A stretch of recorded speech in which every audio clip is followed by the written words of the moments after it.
Двајцата осомничени беа донесени пред судот по поднесената пријава со која се бара и притвор. Зошто не се чистеше ѓубрето во столот?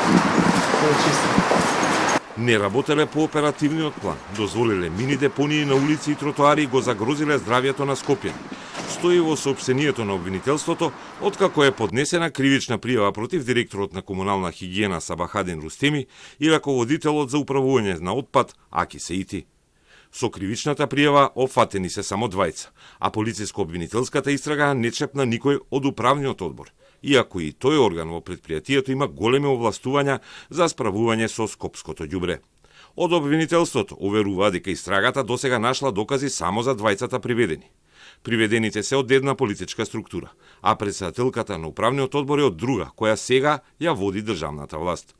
Доколку се утврди одговорност и на други лица, ќе постапиме, уверуваат од обвинителството, кои отворија истрага за Рустеми и Сеити за кривично дело загрозување на животна средина и природата со отпад, постав за кој е предвидена затворска казна од 1 до 10 години.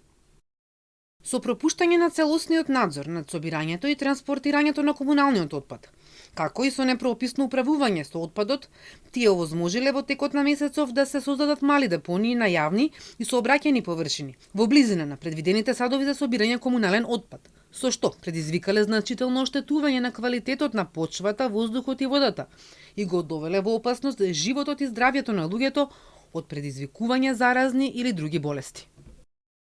Се утврдени и констатирани со вонредните инспекцијски надзори од овластените локални инспектори за животна средина, кои излегоа на терен по насоки на јавното обвинителство, како и со експертско мислење за влијанието на отпадот врз јавното здравје и можноста за ширење заразни заболувања од јавната здравствена установа Институт јавно здравје.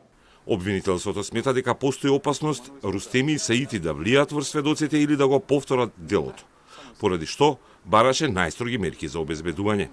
Кризата со скопското ѓубре тлее со месеци поради политичките битки меѓу досегашната градоначалничка Даниела Арсовска и мнозинството на ВМРО ДПМН и Вреди. На крај, и кандидати во рамки на кампањата почнаа да се одбираат ѓубре со камиони од општини водени од нивни партиски колеги. Но антикорупцијската комисија и ДИК се прогласија ненадлежни за овој нов вид на кампања.